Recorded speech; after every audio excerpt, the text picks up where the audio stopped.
नमस्कार, लोकतंत्र देख रहे हैं आप। मैं हूं आपके साथ रेशु त्यागी। 2 चरण के चुनाव के बाद अब तीसरे चरण का चुनावी शोर चरम पर है। एनडीए और इंडिया गठबंधन के बीच बार पलटवार का दौर जारी है। अब कर्नाटक की 28 सीटों को साधने के लिए सोमवार को पीएम मोदी बागलकोट पहुंचे। यहां उन्होंने जनसभा को संबोधित कर कांग्रेस पर जमकर हमला बोला। पीएम मोदी ने कांग्रेस की सिद्धारमैया सरकार पर वसूली गैंग चलाने का आरोप लगाया। पीएम मोदी ने कर्नाटक में कांग्रेस पर हमला बोला तो पीएम मोदी के गढ़ गुजरात के पाटन में राहुल गांधी ने बीजेपी को निशाने पर ले लिया। राहुल ने पीएम मोदी पर संविधान और आरक्षण खत्म करने की साजिश का आरोप लगाया। दरअसल अमित शाह के कथित तौर पर आरक्षण खत्म करने के वीडियो पर कांग्रेस ने सियासी बवाल खड़ा कर दिया है। कांग्रेस का कहना है कि बीजेपी आरक्षण खत्म करने की साजिश रच रही है। हालांकि बीजेपी ने इसको फेक वीडियो करार दिया है। अब इस मामले में बीजेपी की शिकायत के बाद रविवार को केस दर्ज किया गया और अमित शाह की एडिटेड वीडियो मामले में तेलंगाना के सीएम रेवंत रेड्डी को दिल्ली पुलिस ने 1 मई को तलब किया है।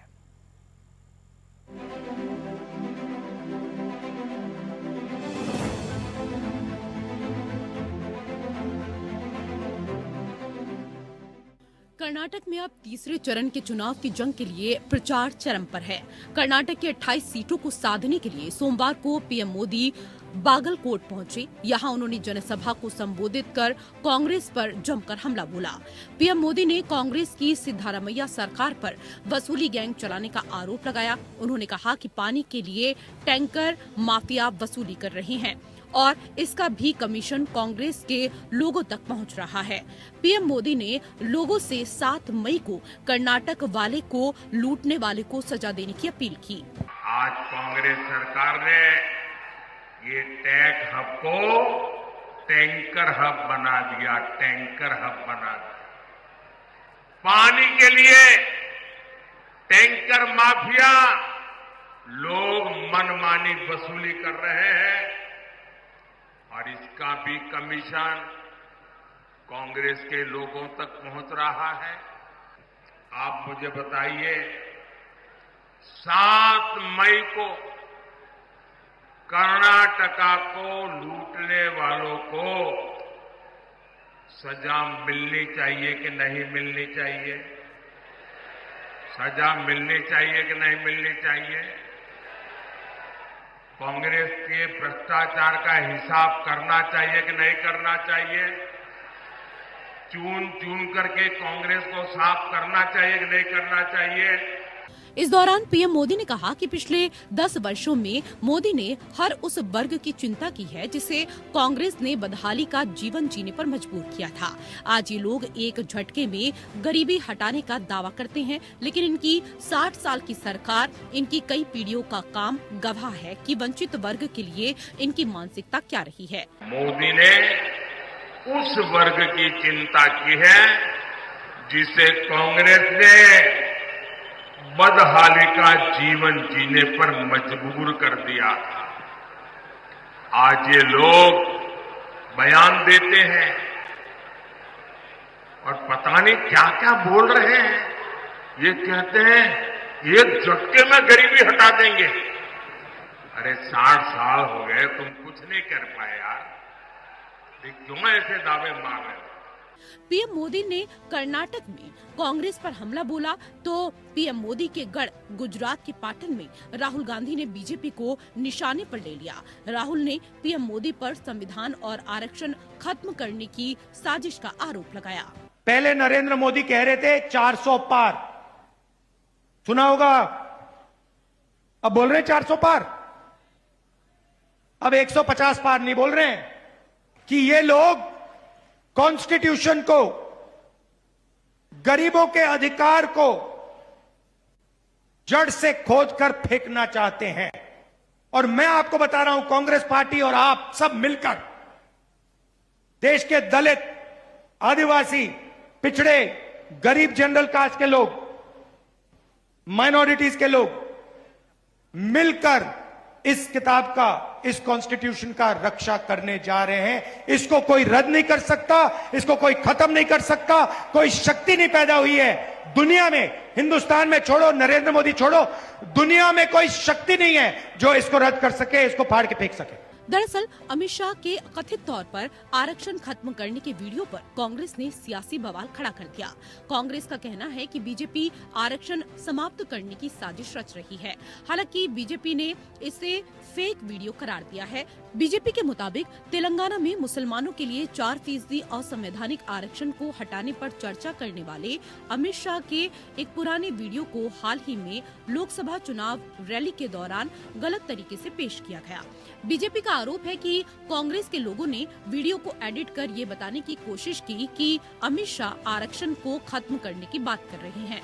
अब इस मामले में भारतीय जनता पार्टी की शिकायत के बाद रविवार को केस दर्ज किया गया और अमित शाह की एडिट वीडियो मामले में तेलंगाना के सीएम रेवंत रेड्डी को दिल्ली पुलिस ने तलब किया है। दिल्ली पुलिस ने रेवंत रेड्डी को उनके द्वारा इस्तेमाल किए जाने वाले सभी इलेक्ट्रॉनिक गैजेट्स के साथ पूछताछ के लिए 1 मई को बुलाया है।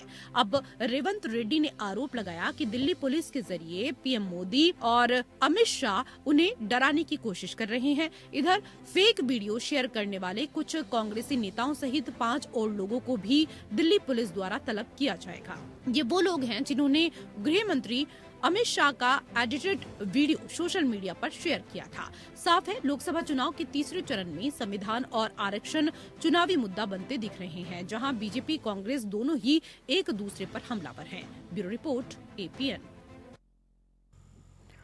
तो अपने संबोधन में पीएम मोदी ने कांग्रेस पर जमकर निशाना साधा और कहा कि कांग्रेस ने कर्नाटक को अपनी लूट का एटीएम बना लिया है। पीएम ने कहा, इतिहास भी कहता है कि कांग्रेस आई तबाही लाई। कांग्रेस का एकमात्र कार्य सरकार में रहते हुए देश को लूटना है। उसे क्या आप इतने बड़े देश की जिम्मेदारी दे सकते हैं? जिस कांग्रेस का इतिहास देश को लूटने का रहा है, क्या हम उसके हाथ में देश सौंप सकते हैं? पीएम ने कहा, कांग्रेस पार्टी ने यहां कर्नाटक को भी अपनी लूट का एटीएम बना लिया है। इतने कम वक्त में ही इन लोगों ने कर्नाटक का खजाना खाली कर दिया है। हालात ये हो गए हैं कि विधायकों को विकास के लिए मिलने वाली विधायक नीति का पैसा भी समय से नहीं मिल पा रहा है। वहीं प्रधानमंत्री नरेंद्र मोदी ने एक बार फिर कांग्रेस को आरक्षण के मुद्दे पर भी घेरा। पीएम ने कर्नाटक में एक रैली को संबोधित करते हुए कहा कि कांग्रेस केवल वोट बैंक की राजनीति के लिए देश में धर्म आधारित आरक्षण की योजना बना रही है, लेकिन मैं ऐसा होने नहीं दूंगा। तो इसी को लेकर लोकतंत्र में करेंगे हम चर्चा। कई विशेष अतिथि पैनल में हमारे साथ जुड़ चुके हैं, उनका परिचय आपके साथ करा देते हैं। हमारे साथ बीजेपी के प्रवक्ता डॉक्टर अविरल मलिक जुड़ गए हैं, स्वागत है आपका। हमारे साथ कांग्रेस के प्रवक्ता भरत सिंह जुड़ गए हैं, आपका भी बहुत स्वागत भरत जी। हमारे साथ राजनीतिक विश्लेषक देश रतन निगम जी जुड़ गए हैं, आपका भी बहुत बहुत स्वागत है सर। भरत सिंह जी, मोदी कह रहे हैं कि कांग्रेस केवल वोट बैंक की राजनीति के लिए देश में धर्म आधारित आरक्षण की योजना बना रही है, लेकिन मैं ऐसा किसी भी कीमत पर होने नहीं दूंगा। सबसे पहले इस पर आपकी प्रतिक्रिया। देखिए क्या ये मैडम, जिस तरह से मोदी जी कह रहे हैं कि कांग्रेस इस तरह से कर रही है, कांग्रेस षड्यंत्र रच रही है, तो ये पूरा देश देख रहा है कि षड्यंत्र कौन रचता है। ये पूरा देश देख रहा है कि आरक्षण के विषय पे कौन सबसे ज्यादा बात कर रहा था। लेकिन अब बैकफुट पे आ गए नरेंद्र मोदी जी, तो इसलिए जो है उसको जो बहाना बनाना चाहते हैं। अब रही बात कि संविधान बदलने की बात, अगर जो आप कह रही हैं और हम वो बता रहे हैं कि हमने झूठा कहा है, झूठ हम परोस रहे हैं देश के सामने, हम थोड़ी नहीं कह रहे हैं। आपने बयान पिछले जो इनके उम्मीदवार लड़ रहे हैं लल्लू सिंह, उन्होंने बयान दिया 272 सीट से कुछ नहीं होगा, 400 सीट आएगी तो मोदी जी को संविधान बदलने में जो है आसानी होगी। ये तो उनके जो है कैंडिडेट है वो कह रहे हैं। इसके बाद कर्नाटक के इनके मंत्री हुआ करते थे, उन्होंने कहा कि संविधान बदलने की बात, तो उन्होंने ही कहा था कि हमको इतनी सीट देंगे तो संविधान बदलेंगे, 400 सीट देंगे। तो ये कांग्रेस पार्टी कहाँ से कह रही? भाई आपके द्वारा, आपके सांसदों के द्वारा, आपके मंत्रियों के द्वारा जो बातें आ रही है उसी को कोट करके तो आदमी सोचेगा और समझेगा, फिर बताएगा। अगर आपके लोग कह रहे हैं तो आप बदल सकते हैं, और 400 सीट आप चिल्ला रहे हैं, और आपके जो कैंडिडेट है वो कह रहे हैं कि 400 सीट हमें किस लिए चाहिए। तो सवाल ये है कि आपने जो कहा था उसी को हम दोहरा रहे हैं और देश को बता रहे हैं कि जो बाबा साहब आम्बेडकर ने संविधान बनाया था, जिस ढांचे पे पूरा देश आज भी चल रहा है पिछले 75 वर्षों से। ठीक है सर, आप जो बातें कह रहे हैं मैं इस पर जवाब यहाँ पर लूंगी डॉक्टर अविरल मलिक से, लेकिन सर अभी आरक्षण को लेकर हम बात कर रहे हैं और आपने अपना गुणा गणित करके ही ये फैसला लिया होगा, लेकिन मुस्लिम समुदाय को ओबीसी आरक्षण देने का फैसला ऐसा ना हो कि आपको उल्टा पड़ जाए। देखिए, अगर उल्टा पड़ना होता तो वहाँ की जो हमारी सरकार है, हमारी सरकार नहीं आती थी। जो पहली बात है कि अगर किसी को कोई आरक्षण दिया जा रहा है तो उससे तकलीफ क्या है भाई? तकलीफ है तो ये खुल के बोलते ना भाजपा की, हाँ हमें मुसलमान, जिस तरह से देश के प्रधानमंत्री, देखिए दो चीजें चाहिए।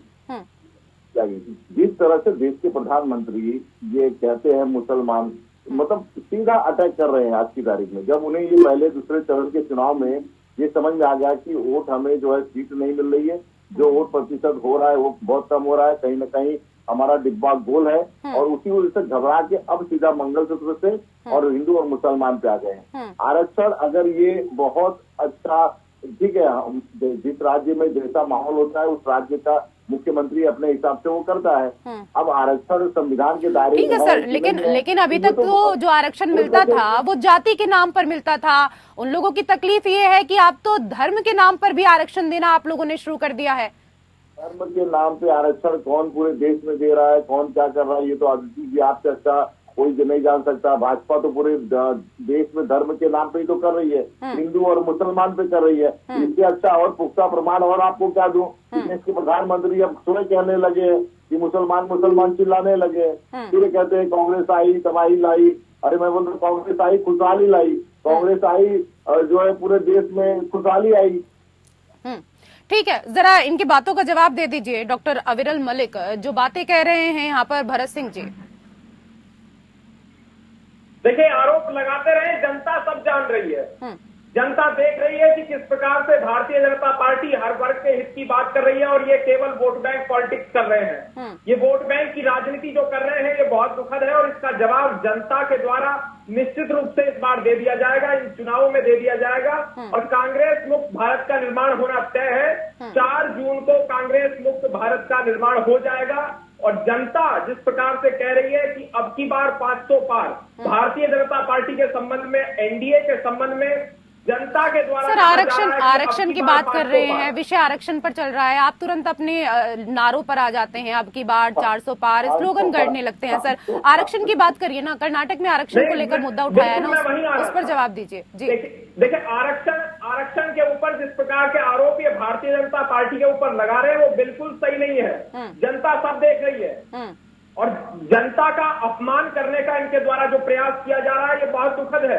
ये अफवाहें ना फैलाएं, जनता सब जानती है।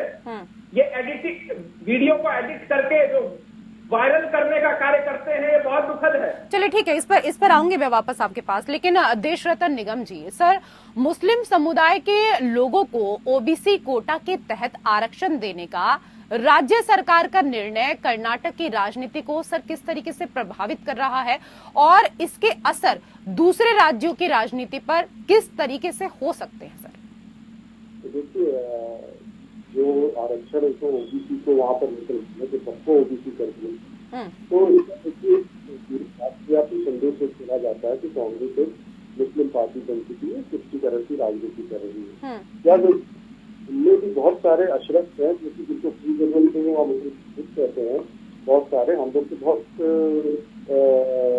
संपन्न है, हमें नहीं चाहिए जातियाँ बोलती है। दूसरा, आप बताइए इस ईरान में कहाँ लिखा है कि जातियाँ कभी लिखा है तो दिखा दें कि कास्ट सिस्टम है तो वहाँ क्या होता है।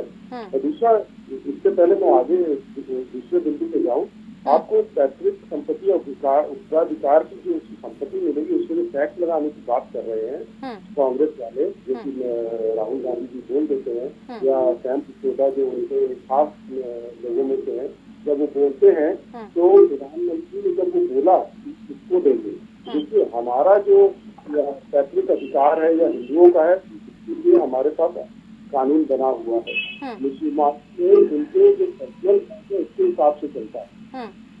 तो ये लागू जो होगा इनहेरिटेंस टैक्स सिर्फ हिंदुओं पे होगा, और क्योंकि मुसलमानों को अपने अलग लॉ है, संपत्ति के उत्तराधिकार उन पर लागू नहीं होगा। ये कानून का ज्ञाता हूँ, विद्वान हूँ, सीनियर काउंसिल हूँ, इसलिए मैं बता सकता हूँ कि जो चर्चा इन्होंने छेड़ी है 2014 में, इसके तहत से जाना पड़ेगा और उसको पूरी तरीके से समझना पड़ेगा कि वो क्या कह रहे हैं। दूसरा, कर्नाटक की राजनीति अगर देखे कैसे मची हुई है, उन्होंने प्रधानमंत्री ने बोला जो mafia act water tanker shooting की स्थिति बनी हुई है, पूरा हाल किया हुआ है। उन्होंने 5 गारंटी दी थी कर्नाटक कांग्रेस ने, इसका मैं आपको रिपीट करके बता देता हूँ। युवा निधि स्कीम इनकी जो, उसमें 3000 ग्रेजुएट को और 1500 डिप्लोमा होल्डर्स को मिलने थे, नहीं दिए। 2024 के बाद लागू करेंगे। ग्रेजुएटी को उन्होंने बोला था 200 फ्री देंगे, उन्होंने इतनी सारी कंडीशन लगा दी कि 50 से 30 यूनिट शायद वो भी मुश्किल से फ्री में मिले। 36 लाख करीब महिलाओं को ग्रेजुएटी का फायदा नहीं हो रहा है। फार्मिंग कम्युनिटी को बोला था 5 घंटे कम से कम बिजली देंगे, किसानों को 2 घंटे से कम बिजली मिल रही है। किसान सम्मान निधि में 6000, कांग्रेस ने वहाँ बोला था कि 4000 रुपए हम इसके ऊपर हर महीने आपको साल में देंगे, उन्होंने कैंसिल कर दी उठा के। तो लूट इस तरह बची, पैसा गया कहाँ? जितनी आपकी गारंटी प्रॉमिस करी थी आपने, वो पैसा गया कहाँ?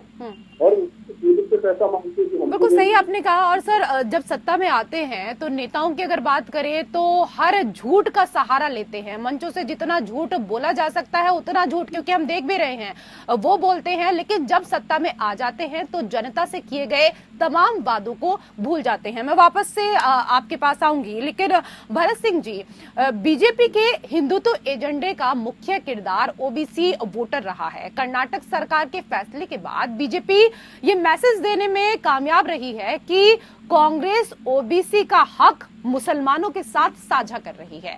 आपने इससे पहले ओबीसी मतदाताओं को अपने साथ लाने का काफी प्रयास भी किया था सर, तो ये थोड़ा विरोधाभासी नहीं हो गया यहाँ पर? देखिए, कुछ भी इसमें विरोधाभासी नहीं है। मैं आपसे कहूंगा कि जो भाजपा के नेता स्टार प्रचारक नरेंद्र मोदी जी हैं, जिस तरह से जाके वहाँ प्रचार कर रहे हैं, झूठ पे झूठ बोल रहे हैं, तो वो इनकी पार्टी के उम्मीदवार देखिए कैसे 2700 महिलाओं के उत्पीड़न, यौन उत्पीड़न में रेपिस्ट को ये टिकट देते हैं। देवी गौड़ा के वोटे आज क्या है बताइए? वो तो भाग गए जर्मनी, उस पर नरेंद्र मोदी जी एक शब्द नहीं बोले। भाई, क्या भाजपा का यही चाल चरित्र चेहरा है क्या? उत्तर प्रदेश से लेके आप कर्नाटक पहुंचाइए, नॉर्थ से लेके साउथ तक पहुंचाइए, सारे बलात्कारी इनकी पार्टी में मिल रहे हैं। 2700 महिलाओं का, मतलब उसका जो है वीडियो पूरा वायरल है। ठीक है सर, इस विषय पर डिबेट नहीं है ना, मुद्दे को हम दूसरी तरफ नहीं ले जाना चाहते हैं। इस विषय पर भी हम डिबेट करेंगे। लगातार खबरों में हम बात कर रहे हैं, लेकिन आज डिबेट इस मुद्दे पर नहीं है सर। जी पहले त्यागी मैडम, सुनिए, महिलाओं का विषय, आप भी एक महिला है सर। बिल्कुल मैं जानती हूँ, और महिलाओं के विषय को, इसकी गंभीरता को हम बहुत अच्छे से समझते हैं सर। हम सुना चुके हैं, हम बाकायदा इस पर डिबेट भी कर चुके हैं, हम खबरों पर भी चर्चा कर चुके हैं, लेकिन जो विषय है फिलहाल उस विषय पर रहिए ना सर। हम तो सच्चाई बता रहे हैं। क्या ऐसे व्यक्ति को टिकट देकर, वही यही नरेंद्र मोदी जी उनका हाथ ऊपर करके और मोबाइल पे जो है स्मृति ईरानी ले जाके, आज नहीं बता रही है स्मृति ईरानी जी, आज नहीं बता रही है भाजपा के मलिक जी। आप बताइए, क्या इनको जो है आपने उम्मीदवार बनाया, टिकट दिया है, ऐसे नेताओं का आपके पास भरना है? एक बार भी आपने कंटेम किया? आपने उसको जो है भागने का मौका दिया?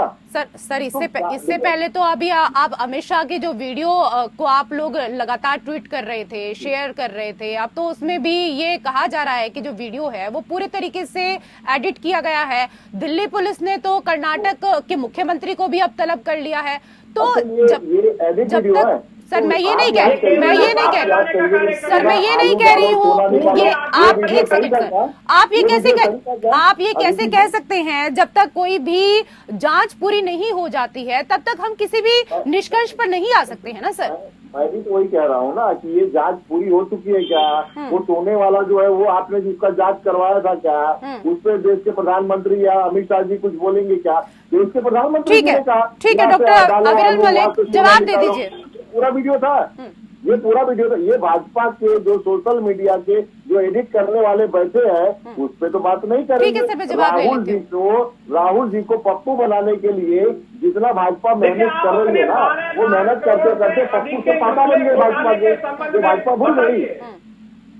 यूपीए के द्वारा, कांग्रेस के द्वारा इतना लंबा समय तक राज जो किया गया, उस समय 12 लाख करोड़ से अधिक के घपले घोटाले किए गए, सबको मालूम है। और ये पुनः घोटाले करना चाहते हैं, भ्रष्टाचार को बढ़ावा देना चाहते हैं। जनता सब जानती है, जनता इन्हें अवसर प्रदान नहीं करेगी, जनता को सब मालूम है। और जिस प्रकार से ये अधिकार छीनने का प्रयास कर रहे हैं, ये एक वर्ग का साथ, एक वर्ग का विकास जनता नहीं चलने देगी, इन्हें याद रखना चाहिए इस बात को।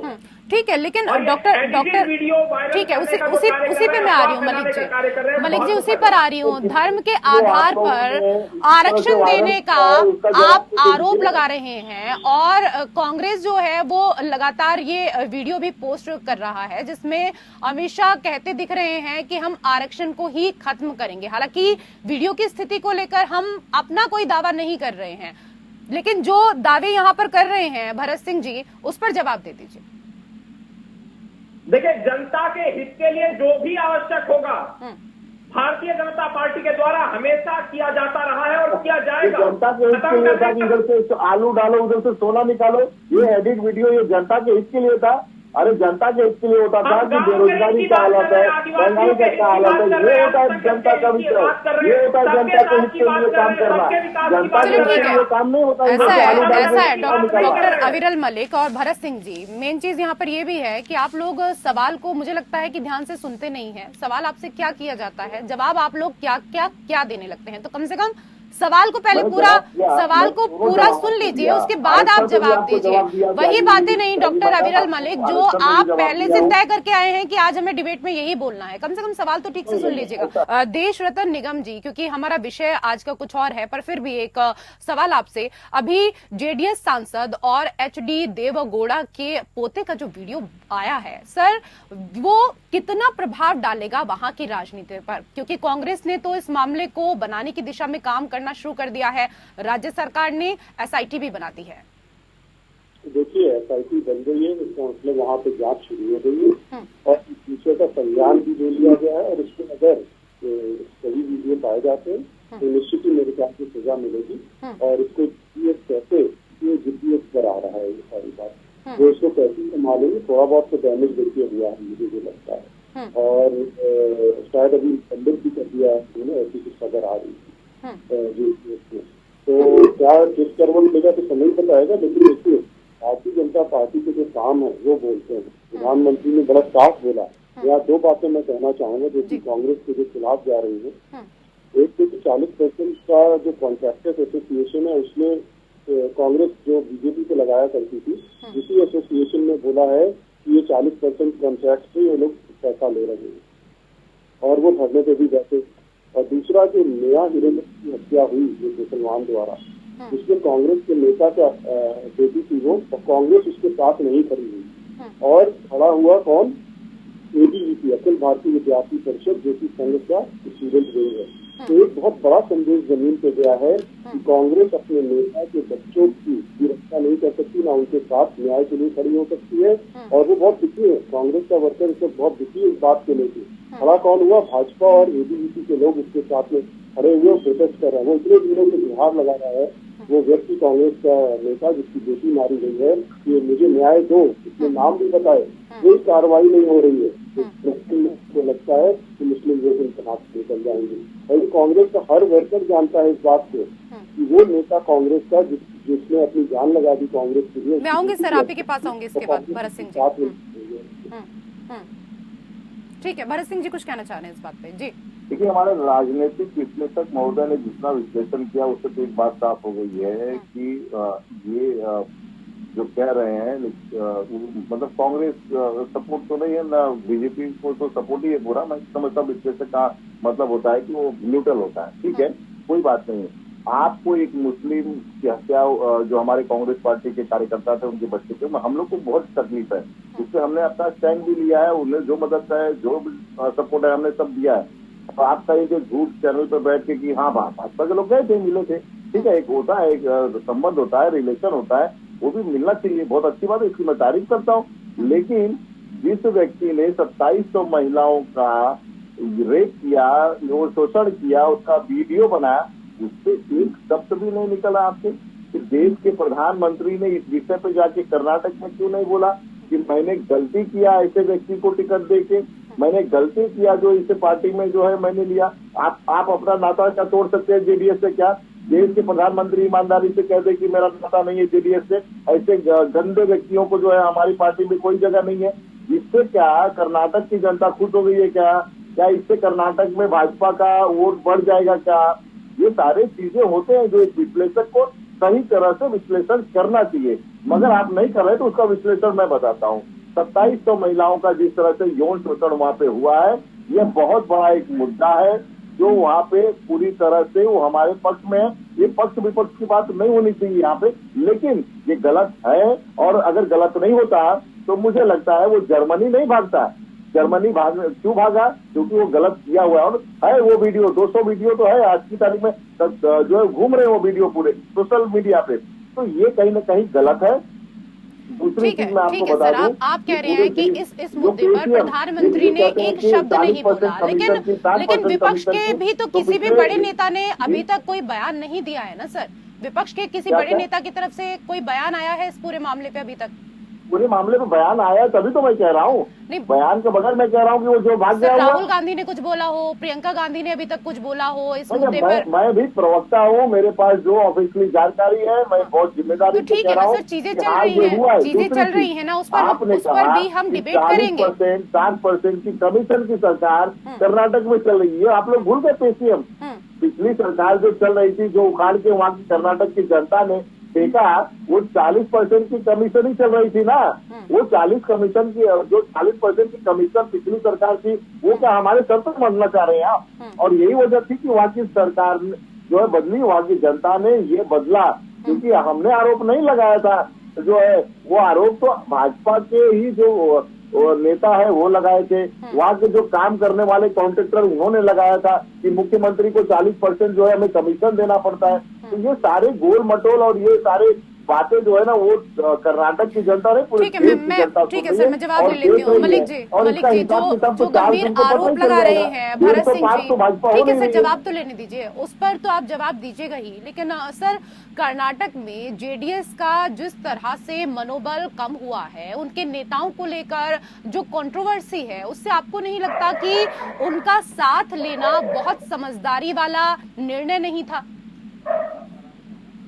देखिए, कर्नाटक राज्य के अंदर भारतीय जनता पार्टी की जहां तक बात है बहुत मजबूत स्थिति है, उसके साथ साथ एनडीए की विशेष रूप से बहुत मजबूत स्थिति है। इन्हें समझ लेना चाहिए और एनडीए को 100% सीट मिलेगी कर्नाटक के अंदर। जो स्थिति मजबूत है। ठीक है सर, उनको उनकी बात कंप्लीट करनी दीजिए जरा। जी डॉक्टर मलिक जी, मेरी आवाज आ रही है? आपकी आवाज मिल रही है जी। देखिए, भारतीय जनता पार्टी के जो काम है उन्हें देखना चाहिए। भारतीय जनता पार्टी के द्वारा जिस प्रकार से निरंतर कार्य किया गया है जनता के लिए, उसे इन्हें समझना चाहिए। कांग्रेस के प्रवक्ता यहाँ पर मौजूद हैं, इन्हें देख लेना चाहिए कि किस प्रकार से भारतीय जनता पार्टी ने 40% की कमीशन की सरकार हमने देखी है ना, इसलिए तो बदल दिया गया सरकार वहाँ पे, जो वहाँ की जनता ने बदला है। आप संदेश खाली के विषय पर भी बोलिए, 40% की सरकार तो आपकी वहाँ पर चल रही थी ना कमीशन वाली, इसको तो हमने वहाँ की जनता ने बदला ना भाई। अगर आप बोलना हमने थोड़ी नहीं बदला, वहाँ की जनता जो है आपको आपके करतूतों को देखी। और ये नया करतूत जो आप लाए हैं, आपके जो जेडीएस के साथी हैं, आप ईमानदारी से कह दीजिए ना टीवी चैनल पर बैठ के कि ऐसे गंदे व्यक्तियों को हमारी पार्टी नहीं लेगी, हम इनसे गठबंधन नहीं करेंगे। बोल दीजिए। संदेश खाली की बात करते हैं। संदेश खाली में ममता बनर्जी हमारे साथ गठबंधन में थोड़ी है, हमारे साथ गठबंधन में थोड़ी नहीं है, वो आपके साथ गठबंधन में बैठे हैं। घोटाले पर बोलना चाहिए, संदेश खाली पर आपको बोलना चाहिए। संदेश खाली पे मैंने कहा ना कि ममता जी हमारे साथ गठबंधन में हम चुनाव नहीं लड़ रहे हैं। अगर ये गठबंधन में चुनाव नहीं लड़ रहे हैं वो अलग बात है, लेकिन ममता बनर्जी भी इंडी गठबंधन का हिस्सा तो है ना सर, ऐसा तो नहीं है कि वो गठबंधन का हिस्सा नहीं है। चुनाव नहीं लड़ रहे हैं वो अलग बात है। आदमी को नहीं लेना है। ठीक है सर, ठीक है। मतलब लेकिन सबसे बड़ी चीज यहाँ पर ये है ना कि एक दूसरे के ऊपर इस तरीके से आरोप लगाकर सर क्या होगा, क्योंकि देखिए जो मुद्दे होते हैं जनता के, इस बार हम चुनावों में देख रहे हैं कि वो मुद्दे कहीं ना कहीं गायब नजर आ रहे हैं। देश रत्न निगम जी, सर कर्नाटक में बीजेपी की सफलता बहुत हद तक जेडीएस के परफॉर्मेंस पर निर्भर करती है। अगर जेडीएस अच्छे से लड़ेगी तो वो कांग्रेस की पारंपरिक वोट को प्रभावित करेगी, लेकिन सर जेडीएस तो पहले से ही दबाव में लग रही है यहाँ पर। देखिए अभी जो डेवलपमेंट्स हुए हैं उसको तो देखिए संभालना पड़ेगा। जो भी हुआ है SIT बन गई है, थोड़ा बहुत तो खामियाजा वही होगा, लेकिन क्या मोदी जी की जो गारंटी है, जो काम जमीन पर हुए, जो डिलीवरी हुई है स्कीमों की, वो मेरे ख्याल से लोग उनको आंक रही है। मोदी जी के काम बनाम कांग्रेस की सरकारों के यहाँ पर काम, जो 40% की बात हो रही है, भाजपा पे लगे थे ये आरोप, तो भाजपा को इसका खामियाजा भुगतना पड़ा था, लेकिन वही आरोप कॉन्ट्रैक्टर्स एसोसिएशन के ठेकेदारों की एसोसिएशन है आज कांग्रेस पे लगा रही है। भरत सिंह जी उनको कंप्लीट करने दीजिए, उसके बाद आप ही के पास आऊंगी। जी सर कंप्लीट कीजिए। तो वही आरोप इनसे लग रहे हैं, तो इसका मतलब ये कहना चाहते हैं कि जनता इनको उखाड़ के फेंक देगी अगले असेंबली इलेक्शन में। तो इनके ऊपर भी वही कॉन्ट्रैक्टर्स एसोसिएशन ने वही आरोप लगाए हुए हैं कि 40% हमसे ये ले रहे हैं। तो कहीं ना कहीं ये भी मान रहे हैं कि शायद सरकार। दूसरा देखिए, जो ओबीसी मुसलमानों को किया है उसका क्या खामियाजा भुगतना पड़ेगा ओबीसी को। करीब 16% मुसलमान है कर्नाटक में और 2% उनको माइनॉरिटी रिजर्वेशन भी मिल रहा है। तो 2 तरीके से मिल रहे हैं, 16 + 2 18% और 32% वहाँ पे रिजर्वेशन है ओबीसी के ऊपर। 18% हटा दीजिए, सिर्फ 14% ओबीसी को रिजर्वेशन मिल रहा है, तो पहले 25% मिला करता था। तो उनकी जगह निकाल के दूसरे को दी गई है, बहुत बड़ा ओबीसी को फर्क पड़ रहा है। तो ये बात समझनी चाहिए, और हमारा संविधान है वो धर्म के आधार पर आरक्षण नहीं देता। ये कल को सुप्रीम कोर्ट हटा भी देगा, क्योंकि सुप्रीम कोर्ट के मामला लंबित है, इन चीजों पर चल रही है चर्चा। तो ये सारी चीजें देखिए, तुष्टीकरण की एक हद होती है। आप सिर्फ अपने आप को मुसलमान की पार्टी बताना चाहेंगे, हिंदुओं को गाली देना चाहेंगे। उदयनिधि नारायण ने क्या बोला था आपको, दिल्ली मलेरिया सनातन दल को बुलाया था। PM खड़गे जो कि सीनियर कांग्रेस लीडर है, खड़गे साहब के बेटे, उन्होंने किस तरह से उनका सपोर्ट किया था। और ये तब हुआ था जब मुंबई में इंडियन अलायंस की मीटिंग, इसके फौरन बाद बोला। इसका मतलब मुंबई में इंडियन अलायंस ने क्या यही तय किया था वहाँ पर, बाहर निकलते ही जहर उठने सनातन के खिलाफ। ये सारी चीजें देखिए हैं। हाँ, मैं ये जरूर मानता हूँ कि जो स्कैंडल हुआ है वहाँ पर जेडीएस के जो कैंडिडेट थे, वो एक ऐसी चीज है जिसका शायद खामियाजा भुगतना पड़े, लेकिन मैं समझता हूँ कि मोदी जी और उनकी जो क्रेडिबिलिटी है शायद इसके पार पाले वहाँ पर। ठीक है, भरत सिंह जी इस पर जवाब दे दीजिए। विधानसभा चुनावों में ओबीसी को रिझाने की आपने भरपूर कोशिश की, लेकिन जैसे ही लोकसभा चुनाव आए ऐसे में ओबीसी के जो हक हैं उसी पर डाका डालने का आपने कार्य किया है। बीजेपी के तमाम दिग्गज नेता लगातार मंचों से इसी बात को दोहरा रहे हैं। देखिए ये सब झूठ है, इसको बोलना है, फैलाया जा रहा है। हमने जो किया है वो संविधान के दायरे में किया है, और अगर गलत लग रहा है तो उसके लिए तो कोर्ट कचहरी है, वहाँ जा सकते हैं, वो तो वहाँ पे न्याय हो जाएगा ना। अगर गलत होगा तो खारिज हो जाएगा। जिस तरह से महाराष्ट्र में जो मराठाओं का आरक्षण जिस तरह से कोर्ट में गया, कोर्ट ने उसे खारिज किया, फिर वापस गया, फिर खारिज हुआ। तो अगर उधर वहाँ पे ऐसा लग रहा है कर्नाटक में, तो ठीक है, कोर्ट कचहरी है, इस देश का जो सुप्रीम कोर्ट भी है ना।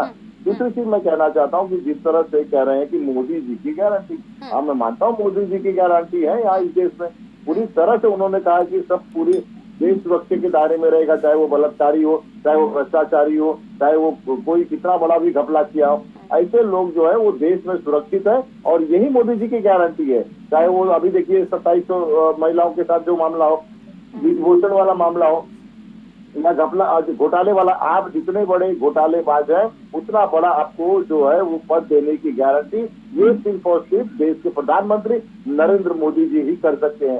चाहे वो अशोक चौहान हो, चाहे वो अजित पवार हो, चाहे वो भावना गौली हो, चाहे वो प्रताप सरनाईक हो, चाहे हिमंत बिस्वा शर्मा हो, चाहे नारायण राणे हो, ये सबकी गारंटी कांग्रेस कैसे दे सकती है? ये सबकी गारंटी जो है हमारे विश्लेषक महोदय बैठे हैं, ये दे सकते हैं, और जो है नरेंद्र मोदी जी दे सकते हैं। तो ये गारंटी है, और मैं इसके लिए धन्यवाद देता हूँ मोदी जी को। अच्छा ठीक है, डॉक्टर अविरल मलिक अभी जिन बातों को कह रहे थे भरत सिंह जी, वो कह रहे हैं कि अगर धर्म के नाम पर आरक्षण देना गलत है तो कोर्ट में जब पूरा मामला है तो अगर ये फैसला सही नहीं है तो कोर्ट इसको रद्द कर देगा अपने तरीके से, लेकिन मंचों पर आरक्षण को लेकर जो इस मुद्दे को भुनाने का आप कार्य कर रहे हैं वो बिल्कुल भी सही नहीं है। देखिए, टोटली अनकॉन्स्टिट्यूशनल बात करने वाले लोग हैं, संविधान का विरोध करने वाले लोग हैं, कानून का विरोध करने वाले लोग हैं, कानून को मानने का कार्य नहीं कर रहे हैं। इन्हें कानून को समझना चाहिए, कानून को मानना चाहिए, कानून के विरुद्ध कार्य इनके द्वारा नहीं किया जाना चाहिए। इन्हें जिम्मेदारी समझनी चाहिए, एक पॉलिटिकल पार्टी को अपनी जिम्मेदारी समझनी चाहिए और जनता को बहकाने का, बरगलाने का कार्य इन्हें तत्काल बंद कर देना चाहिए, क्योंकि जनता बहुत समझदार है, जनता सब देख रही है। ये 12 लाख करोड़ से अधिक घोटाले घपले करने वाले वही लोग हैं जिन्होंने भ्रष्टाचार को बढ़ावा दिया और यूपीए 1 में, यूपीए 2 में किस प्रकार से, जब मनमोहन सिंह जी प्रधानमंत्री हुआ करते थे उस समय किस प्रकार से लगातार भ्रष्टाचार को बढ़ावा मिला, घोटालों को बढ़ावा मिला, भ्रष्टाचारी मंत्री किस प्रकार से हुआ करते थे ये सबने देखा। किस प्रकार से कॉमनवेल्थ घोटाले के विषय पर नहीं बोलेंगे, जनता जानना चाहती है उस विषय पर ये बोले, ये इधर उधर भटकाने का कार्य करते हैं, हमारे ऊपर ये मन घड़ंत आरोप लगाने का कार्य करते हैं, जनता सब देख रही है। इन्हें मन घड़ंत आरोप भारतीय जनता पार्टी के ऊपर कम से कम नहीं लगाने चाहिए, क्योंकि हम जनता की बात कर रहे हैं, जनता के हित में काम कर रहे हैं, गांव गरीब के हित में काम कर रहे हैं। जो गांव गरीब में, देखिए आप बीच में मत बोलिए, मैं आपके बीच में कभी नहीं बोलता हूं, इस बात को आप समझ लीजिए। और जिस प्रकार से भारतीय जनता पार्टी निरंतर कार्य कर रही है और करती रहेगी, हमारा 10 साल का कामकाज बोलता है और भविष्य में निरंतर हम जनता के हित में कार्य करेंगे। अरे सर, आपका 10 साल का काम बोल रहा है तो कुछ तो उनका भी 60 साल का काम बोल रहा होगा ना, या उनको बिल्कुल आप पूरी तरीके से नकार देंगे कि उन्होंने कुछ कार्य ही नहीं किया है? ठीक है, नहीं बिल्कुल बोल रहा है, इमरजेंसी बोल रही है, वो घोटाला बोल रहा है, कॉमनवेल्थ घोटाला बोलता है, ये 2G 3G वाले लोग हैं, उसके साथ साथ नेशनल हेराल्ड के विषय पर ये नहीं बोलेंगे, अनेकों घोटाले हैं, इन्हें डीएलएफ के विषय पर बोलना चाहिए। कई मुद्दे ऐसे भी तो हैं जिस पर आप भी चुप्पी साध लेते हैं, आप भी बोलने के लिए तैयार नहीं होते हैं, बहुत ऐसे मुद्दे हैं, एक लंबी चौड़ी फहरिस्त है उसकी भी। ठीक है, भरत सिंह बोलेंगे, जनता के विषय में ये नहीं बोलेंगे, गरीबों के ठीक है सर, जवाब देने दीजिए उनको। मैं इसका जवाब दे दूं मलिक जी को, क्योंकि मलिक जी के माध्यम से इनके मालिक तक जवाब पहुंचना चाहिए। ये कह रहे हैं कि घोटाला किसने किया भैया? सारे घोटाले लोग जो जिसके ऊपर आपने आरोप लगाया, चाहे वो हमारे महाराष्ट्र से अशोक चौहान, आदर्श घोटाला, उसको तुरंत आप लेते हैं और बड़े आदर्श, एकदम आदर्श से उनको जो है राज्यसभा भेज देते हैं। सिंचाई घोटाला, जिसे सिंचन घोटाला महाराष्ट्र में कहते हैं, 70,000 करोड़ का अजीत पवार के ऊपर नरेंद्र मोदी देश के प्रधानमंत्री आते हैं, आरोप लगाते हैं और उसके बाद कहते हैं देखो तो आपके पास 70,000 करोड़ का घोटाला, इसके लिए आपको थोड़ा और बड़ा पद देते हैं, आपको उप मुख्यमंत्री बना देते हैं। इससे आगे जब बढ़ते हैं देश के प्रधानमंत्री, उसके बाद कहते हैं कि अच्छा हेमंत बिश्वा शर्मा इन्होंने कितना किया है, इन्होंने लाखों करोड़ का घोटाला किया है, नहीं फिर तो ये बड़े जो है इनको कुछ मिलना चाहिए तो उनको मुख्यमंत्री बना देते हैं। इस तरह से घोटालेबाजों का पूरा ठेकेदारी देश के प्रधानमंत्री ने लेके रखा है। जो जितना बड़ा घोटाला करेगा उतना बड़ा पद जो है उसको भाजपा में मिलता है, ये आपके भाजपा की लाइन है। दूसरी बात आपने कहा कि भैया हमने जो है काम नहीं किया, हमने बहुत काम किया, नहीं किया वो देश की जनता ने तय किया है, देश की जनता ने देखा है। और आप लोग कहते हैं कि इमरजेंसी की बात करते हैं, आप इमरजेंसी की बात करते हैं, सुन लीजिए ना, इमरजेंसी की बात करते हैं, हमने अपनी गलती मानी, इमरजेंसी लगाई थी, उसकी गलती कांग्रेस ने मानी। फिर दूसरी चीज, आप जो आज की तारीख में घोषित इमरजेंसी देश में लगा के रखे हैं, आपके खिलाफ अगर कोई कुछ भी बोलेगा तो उसे जेल में डाल देंगे। लेकिन आपके मंत्री, आपके संतरी कुछ भी बोले, देश के प्रधानमंत्री कुछ भी बोले, उसमें इलेक्शन कमीशन कुछ नहीं बोलेगा। तो भाई ऐसा दोहरा मापदंड तो आपकी सरकार में चल रहा है ना। और संविधान बदलने की बात हम नहीं कह रहे हैं मलिक जी, संविधान बदलने की बात लल्लू जी कह रहे हैं। संविधान बदलने की बात जो है हेडेवाल जो आपके मंत्री हुआ करते थे उन्होंने कहा है, उसी को तो लेके हम लोग भाई परसों पे इसमें है कि आप 400 सीट पाने के बाद में, चलिए आपको बहुत बहुत बधाई हो, आपके मालिक तो 400 सीट कह रहे थे, आप तो डायरेक्ट 500 पे पहुंच गए। ये तो अच्छा हुआ कि अगला जो प्रवक्ता बैठेगा अगली बार वो 600 नहीं कह दे, तो मुझे लगता है कुछ जो सीटें कम पड़ जाएंगी वो किसी अड़ोस पड़ोस देश से लाके आप उसको भी ज्वाइन करके बता देंगे कि हम 600 सीट भी पार कर ले। लेकिन ये मुद्दा नहीं है आज का, ये मुद्दा नहीं होना चाहिए आरक्षण का, मुद्दा ये होना चाहिए इस देश में जो चलिए ठीक है सर, जो मुद्दा है उसी पर बात कर लेते हैं। मुद्दे से हम काफी देर से भटक रहे हैं। ठीक है, मैं आऊंगी आप लोगों के पास, लेकिन देश रत्न निगम जी सर पिछले कुछ समय में कर्नाटक का एक सेकंड हमारे साथ वो भी है, उनसे भी बात करने दीजिए। ये कोई बात है, ये कोई टॉपिक का विषय है। ठीक है सर, वापस आऊंगी आप लोगों के पास, आऊंगी मैं वापस। ठीक है सर, सुन लिया मैंने, आपको इतना समय दिया, उनसे भी बात करने वादा दीजिए। करके आए थे ना, यही आपकी गारंटी थी। ठीक है सर, वापस आएंगे आपके पास। यही गारंटी थी 15 लाख खाते में आएंगे, ये तो एक जुमला है ये बोलने के लिए। ठीक है सर, आपको फिर से मौका मिलेगा भरत सिंह जी, फिर से मौका मिलेगा, आप अपनी बात को रखिएगा। बयान आता है कि जो कहता है ठीक है सर, एक और गेस्ट हमारे साथ हैं, उनसे भी बात करने दीजिए। ठीक है, देश रत्न निगम जी सर, पिछले कुछ समय में कर्नाटक का राजनीतिक महत्व बढ़ा है। दक्षिण में अपना एकमात्र गढ़ गवाकर बीजेपी वहां लोकसभा में मजबूती से लौटने की कोशिश में है, लेकिन कांग्रेस की योजनाएं अपनी जीत को बरकरार रखने में लगी हुई हैं, जबकि प्रधानमंत्री वहां की सरकार को वसूली गैंग बता रहे हैं। देखिए, मैं एक बात फिर से दोहराना चाहूंगा, वो 5 गारंटी दी थी कांग्रेस ने, उसमें से 5 की 5 बात पूरी नहीं करी गई। जिनमें पूरी करने की कोशिश की गई, इतनी कंडीशंस लगा दी गई, वो स्कीम का जो उद्देश्य था वो खत्म हो गया। तो वो गारंटियां तो देखिए काम नहीं आएंगी वहाँ पर। रहा बात ये जो स्कैंडल था, इसका कुछ ना कुछ शायद फायदा कांग्रेस को मिल जाए, लेकिन वहाँ मोदी जी हैं कि शायद मोदी जी की जो निष्पक्ष और ईमानदार इमेज बनी हुई है, तो मेरे ख्याल से वो उस चीज को पार कर जाएंगे और वहाँ पर 25 सीट कम से कम जो उम्मीद। साउथ में मोदी जी की गारंटी खत्म हो चुकी है, वहाँ पे गारंटी कोई नहीं है। गारंटी सिर्फ यही है कि दुष्कर्मियों को कुकर्मियों को बचाने की गारंटी नरेंद्र मोदी जी ने लिया है। ये आप साफ तौर पे जब कहेंगे तो देश की जनता शायद आपको समझेगी और कहेगी बहुत अच्छे विश्लेषक है। बीच में नहीं बोलता हूँ, थोड़ी शिष्टाचार फॉलो करें यहाँ पर।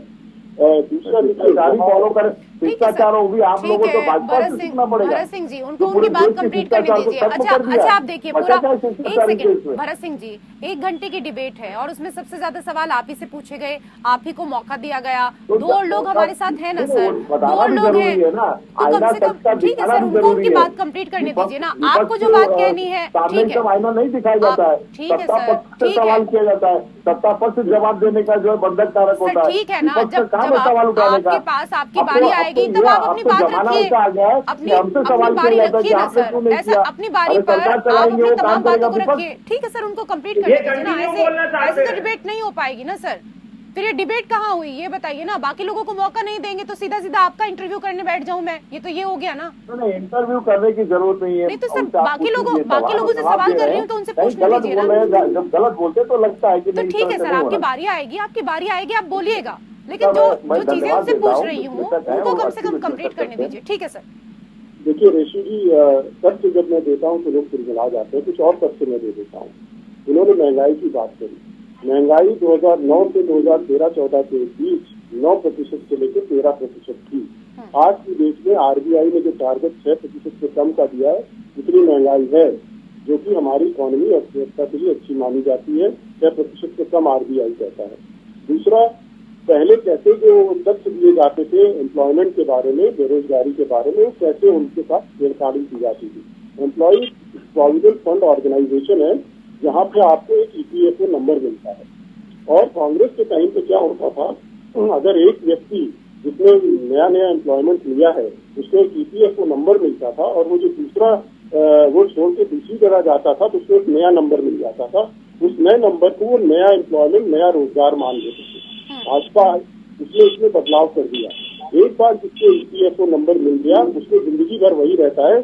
अगर वो नौकरी छोड़ के दूसरी नौकरी में जाता है तो उसको नया एम्प्लॉयमेंट नहीं मानते हैं। इसमें 58.6% की नए एम्प्लॉयमेंट में वृद्धि पाई गई है, ये ईपीएफओ का डाटा बोलता है। ईएसआई का डाटा बोलता है 27% नई नौकरियां मिली है। पहले इसमें भी बदलाव होता था तो तथ्यों के साथ छेड़छाड़ पहले की जाती थी। ठीक है सर, मैं आऊंगी वापस आपके पास, लेकिन भरत सिंह जी जिन बातों को यहाँ पर कह रहे हैं देश रत्न निगम जी, पीएम मोदी भी मंच से कह रहे थे कि वो दिन दूर नहीं है जब कर्नाटक सरकार सरकारी मुलाजिमों को सैलरी तक भी नहीं दे पाएगी, आपके बच्चे भूखे मर जाएं, वो ऐसी स्थिति पैदा कर देगी। जनहित की ऐसी कोई योजना नहीं है जो कांग्रेस के भ्रष्टाचार का शिकार ना हो। देखिए, मोदी जी ने एकदम सही कहा है। वो इसलिए कहा है कि जो कर्नाटक का हिस्सा बनता है, जो कर्नाटक को पैसे मिलने चाहिए, वो सरकार ने पूरी तरह से रोक दिया। नरेंद्र मोदी जी उस पैसे पे टाका डाल के बैठे हैं, सांप के जैसा कुंडली मार के उस पैसे पे बैठे हैं।